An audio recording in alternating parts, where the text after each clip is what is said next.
One. Hello, everyone. My name is Macy Sutantio, and I am the founder of Autism Career Pathways. It's a nonprofit organization in San Francisco Bay Area, and this year we are running a new project called Autistically Wired, where we interview autistic people of all ages about their interests, about their workspaces, about career, and just unique homegrown businesses. So we want to show the world what we're all about, that we can thrive and do our best living as autistic human beings. And today I'm super excited to be joined by Dr. Destiny Huff, an autistic licensed professional counselor and a powerful advocate in both mental health and education spaces. So, if you haven't heard of Dr. Huff, her Instagram account is at Destiny Huff, HUFF underscore IEP underscore advocate. Dr. Destiny Huff underscore IEP underscore advocate. That's where you can find her posts, which is helpful for me as a parent of neurodivergent kids, and I'm sure it will be helpful for you whether you're a parent or professional, whether you're a parent or a professional. All right, so I will uh, start this interview by asking Dr. Huff the your journey as an autistic person. I know that you are a late diagnosed autistic person. Can you tell us about the beginning of your journey as an autistic person? And did it happen before or after your professional work as an IEP advocate? Yeah, so my journey started before my professional work as an advocate. And my diagnosis came after my son's diagnosis, which I found is pretty common for late diagnosed individuals. And so my oldest son entered into the Louisiana public school system undiagnosed, and we were always very alike. Perfectionism, black or white thinking, struggling with that flexibility in certain things, needing that routine and structure, not always recognizing what we were feeling, or connecting it to that feeling, and not always recognizing social situations or nonverbal cues. But because he was so much like me, and I had never been diagnosed, and I tell everyone I had a stereotypical view of how autism presented. And so I was like, thought nothing of it. We just tried to get him support. And then we started having issues of like write-ups and phone calls. And we got a Black clinical psychologist and educational psychologist involved. And they were like, hey, have you ever thought about autism? And I was like, no. And then I start filling out the diagnostic paperwork and the scales they sent. And I was like, huh. And I was like, this also fits me though, too. So after he formally received his diagnosis and we got a crappy IEP, we moved because we were military, and thankfully we got a better IEP and a really great team.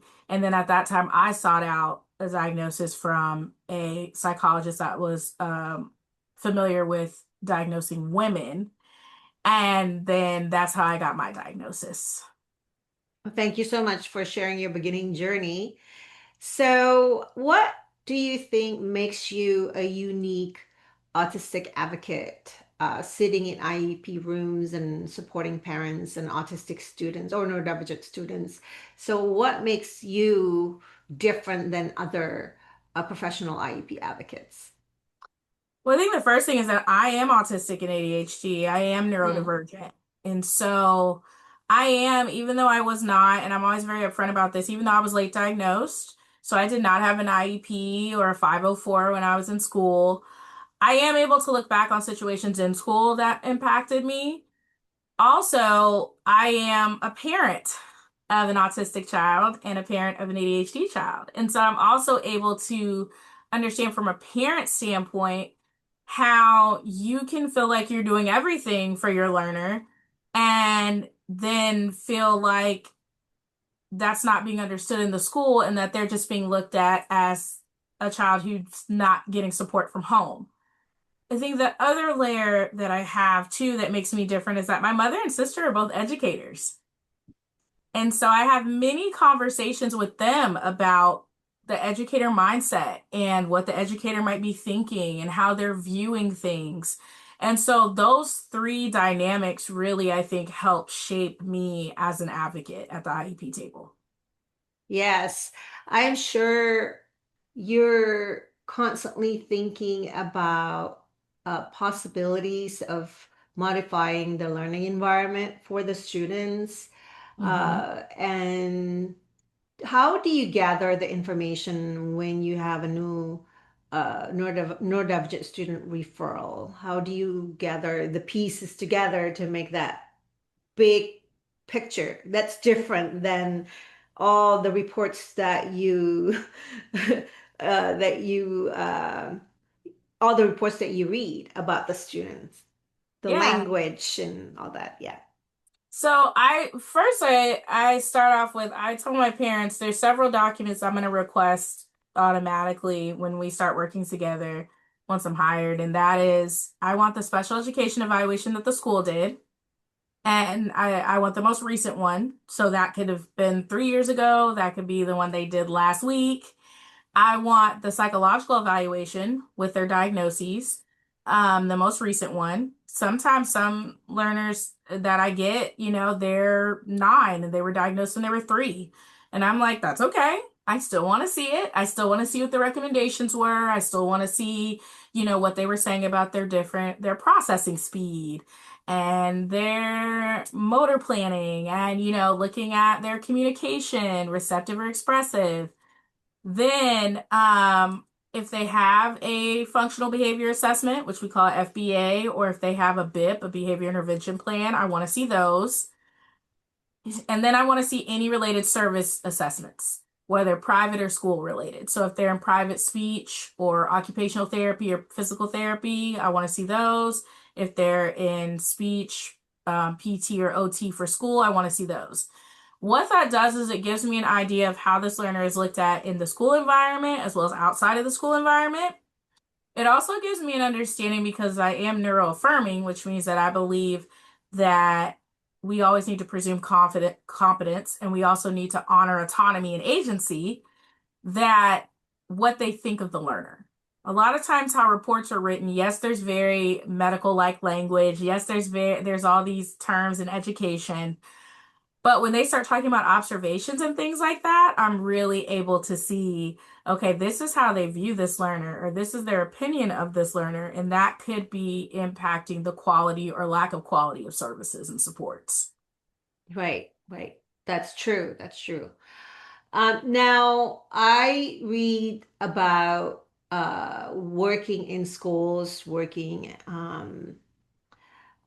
as a paraeducator, occupational therapist, or um, speech language therapist in schools. And when you're autistic, it can be very triggering because how the students are described in a very deficit base, and you are the only one in the room thinking differently and presuming competence.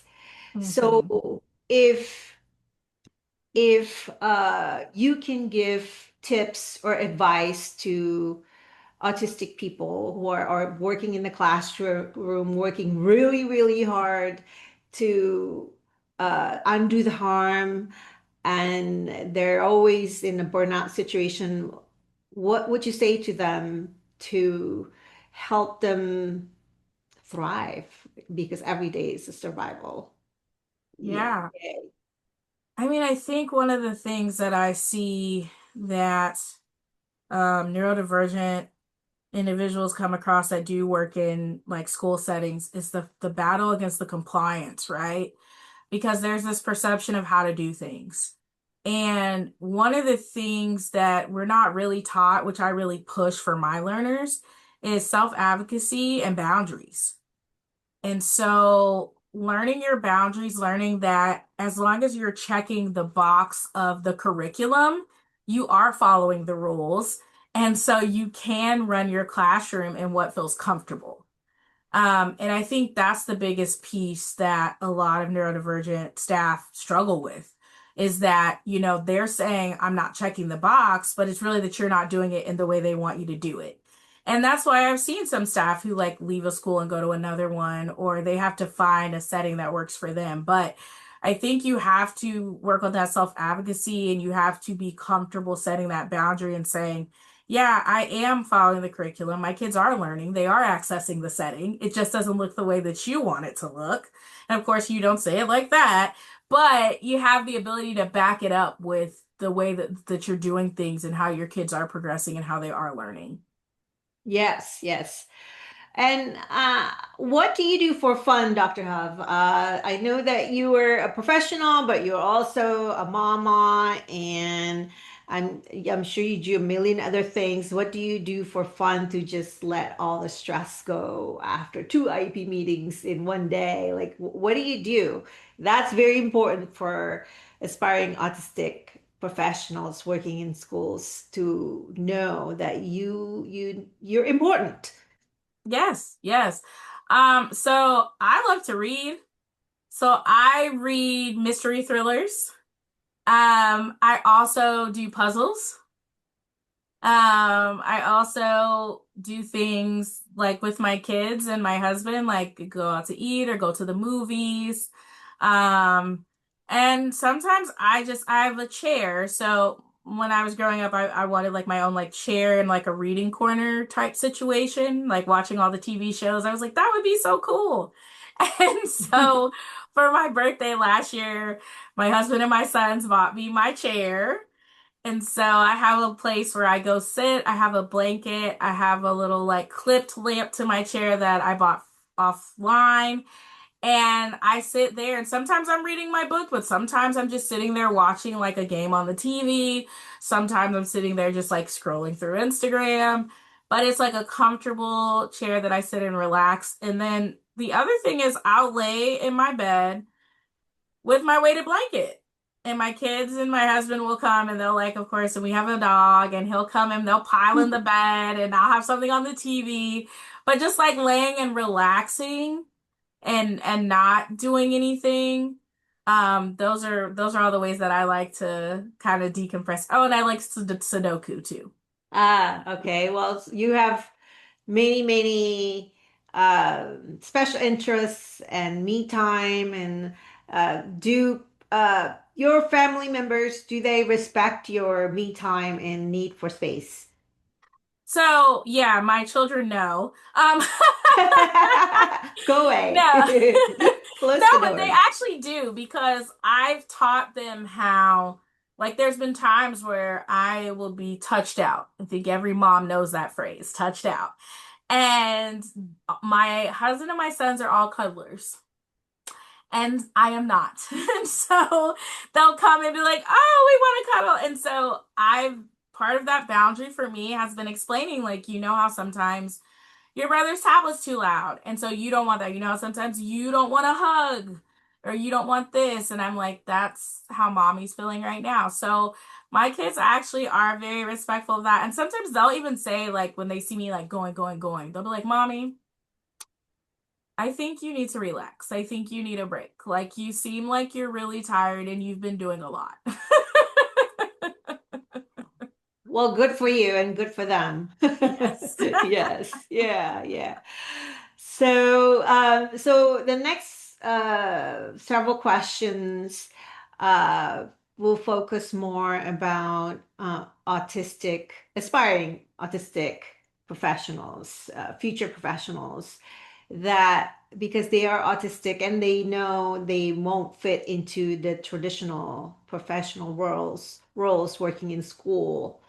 What kind of advice can we give them, people who are entering the field of education, while still being true to themselves as an autistic young adults, and also being able to make a difference, make an impact while working in the classroom or one-on-one with students? I think one is don't let your lived experience be considered as a barrier. That is very knowledgeable. that can really guide you having that compassion and understanding for that learner. That can really guide you coming up with supports, excuse me, for that learner. So don't let that be perceived to you as like a barrier of you being able to do the job and make it seem, recognize it's a strength. The other side is that I worked in school settings as a mental health professional. Now I work for myself. A lot of neurodivergent people do well working for themselves. And so keeping in mind too that you can always like contract and go into the school. So if like that setting itself, 40 hours a week is not, 40 hours a week and more is not beneficial for you, you can also contract going in the school. You can work with private agencies and go in the school that way if you're looking at like related service type positions. Um, but the other side too is like remembering you have the American Disabilities Act and remember that you can request accommodations. And I always say too, like there's a lot of people like, well, there's people that aren't going to want to do that. They're not going to want to like work with you if you need accommodating. And I'm like, then you have to consider, is that a place I really want to work? And I say that because when you don't have that accommodating, it leads to burnout. So those Yeah. are all things that I would really consider. But we're out here and we're doing it. Mm-hmm. A lot of school staff, in my experience, some they know it and some they do not know it, are neurodivergent. Yeah. And so, you know, it's possible. It's just looking at remembering your strengths and what you bring to it and making sure that you're accessing what you need to accommodate yourself. Yes. Now, in here in the Bay Area, believe it or not, many neurodivergent professionals working in schools, they don't feel safe enough to actually disclose. Do you find in your area, well, in my area, schools are not actually saying we want to hire an ADHD Mm-hmm. person, even the month of April. Mm-hmm. We want to bring an autistic speaker, or we want to have autistic students give a little presentation or talk about their interests. Mm-hmm. None here. So I was hoping that you are seeing something a little different in your area. I mean, it really depends. I hear exactly what you're saying and see that as well. I actually was on a panel last year, and the panel I was there to talk more about that educational side and accommodations and supports, and then they had someone else there that was there to talk about like being employed and accessing your accommodations and things like that. And everyone on the panel was autistic. Mm, And what we were talking about is just that you are going to have those situations where, especially under this current administration, where people do not feel comfortable disclosing and they do not feel comfortable accessing their accommodations, which is sad. And it does happen. And then you're going to have people who are accommodating themselves, but they're not disclosing they need those accommodations.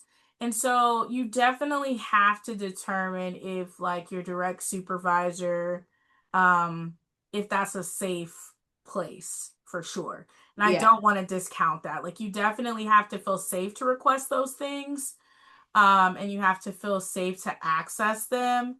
And if you do feel safe to access them, then definitely do that. If you feel like it's more, I need to request these things to do this job, and I want to request these things to do this job, but I feel like I'll be looked at differently, you do still have the law to back you up, yeah, yeah, even though again it's not that simple and I don't want to make it seem like it is.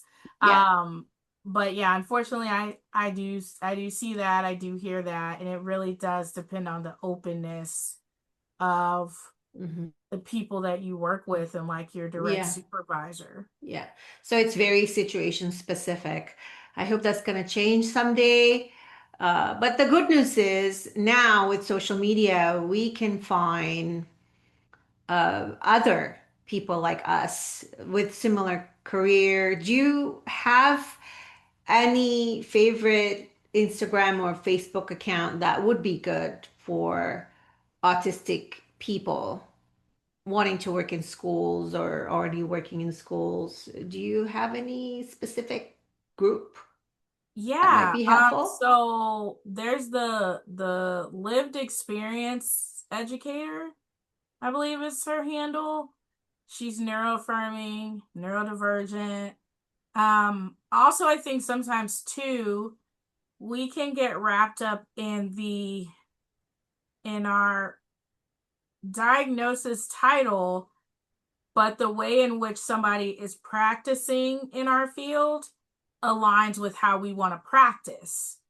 And that can help too. So, for example, A is for Ashlyn. She's an educator, and I don't believe she is neurodivergent, but she Mhm. uses neuroaffirming practices. And so her approach, she makes sure that it's something you can implement for your neurodivergent learners without getting some of that backlash, right? Of like, you're not following the curriculum or you're not doing it the way we're supposed to. Another one would be teaching to a riot. She is neurodivergent and she talks about how she changed the way she approached behavior and things like that in her classroom.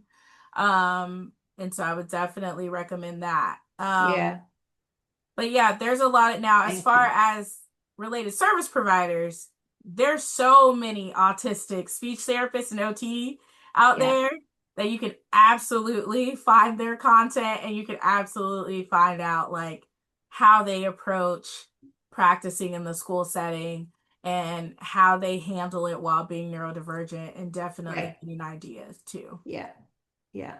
Thank you for the list of those accounts. I will look them up and put them in as part of your caption at the bottom when your episode comes out later.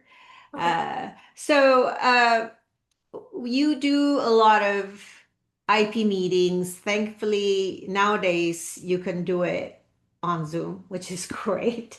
But how do you regulate yourself when everything talked about, everything presented in an IEP meeting about a neurodivergent student is like so triggering? What kind of advice do you have for autistic teachers or autistic professionals, therapists, when they're trying to help the group to shift their lens, uh, but you're the only one? Like, how do you keep it together? So I talk about, I actually said a conference a few weeks ago and I talked about how even just as a parent, but especially if you're neurodivergent, right, to regulate, you have to have pre, during, and post supports in place. So a pre way that I play it is making sure, one, as the advocate, I do often get the ability to kind of say what dates and times I'm available. So then Mhm. when the parent sends that and we set it up, it's on my schedule. It's never out of the blue. I know it's coming. I know my learner and my family, so I know what kind of case and client I'm supporting, right? So I know if this is like an annual and things have been going great and we're really just doing updates, or if this is like we're going into the meeting so that I can talk about all the ways in which they're not being affirming, they're not supporting this learner, right? Mhm. If I have a lot of those meetings, I tend to plan that I have like only one or two of those. The most IEP meetings I've ever done in a day is three. And that's a lot. And that That's was a not lot. intentional. It ended up where it needed to be moved and we were about to go on break. And so it was like, but we need to have this meeting. So I'm like, okay, we're gonna just do it. And I'm just gonna take the fact that I'm off all next week to kind of recover and recuperate. Yeah. So one is kind of the prepping of scheduling it, knowing when you're having and knowing what type of meeting. Another thing that I do is I draft letters for my families. So because of that, that sets the tone for the agenda. Even if the school is like comes in and talks about things we didn't even know where they were going to talk about, we've identified areas of concern that we're going to talk about. That Mhm. gives me back some of that autonomy and control and allows the parent to have some of that autonomy and control over the discussions. Um, so and then I try and always make sure that I eat and that I have snacks. So that way that I'm not like, oh, I'm hungry or I'm thirsty. So Yeah. like this cup, I keep my cups. I'll have a water cup, a juice cup, a coffee cup, like to make sure. So once I'm in the actual meeting, I have things on my desk that help me. Like this is from Autism in Black. We got these at the conference. They had a sensory room for all the speakers to decompress. I also got this from my friend Zach Morris. He is an educator in the PDA space, and he does a lot of outdoor adventures. And I'm not familiar with the terms, but he gets these rocks and he polishes them and all that, and then he brought them so we could pick which one we wanted. And so I chose this one. So this is like my go-to, and like so, as my like fidget tool that I keep in my hand that you don't see on screen, but I do have Yeah. it. And then of course, like when I start getting more anxious, my that's when my chair will really like do this a lot. Just trying to regulate myself, but that's what I do during the meeting. It also helps that I take notes for my families as well as for myself for us to go back and review. And so it gives me kind of that focus of like tuning into what's being said and then keeping track after the meetings. I always typically make sure that, and I've had meetings run over, so that happens. But depending on the load of the meeting, I might not have anything else for that day, or I might not have anything before the meetings. So I always try and find a way. Those are ways that I make sure that I can decompress, um, before, during, and after the meetings. Yeah, those are all like golden tips, like really, really good tips. I set my Fitbit so every hour it will buzz so that I can stand up and drink water because otherwise I could go all day without doing. So it's important to take care of our meat body needs Mhm. when we are in a room full of like dysregulated people or dysregulated Mhm. kids, and we were required to mask, right? We have to be the adult in the room. That's really hard, I Mhm. find. Last question. So, what message would you want autistic professionals to be if they're in college, studying whatever they're interested in? What would you want them to know if they're considering a career in education? I would want them to know that just honestly that it's the system is not built for neurodivergent individuals, Yeah. whether kids or adults. And so your battle is twofold.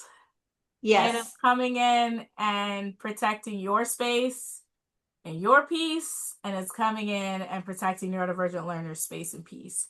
And Yeah. that requires a support system. So don't tackle that alone. Find your virtual community that lifts you up and supports you. And like one individual is become a really good friend of mine, is a co-host of my podcast, Mm. and we met virtually. And she's ADHD, and I'm autistic and ADHD, and then she's an educator. I'm a mental health professional and an advocate. She's an advocate.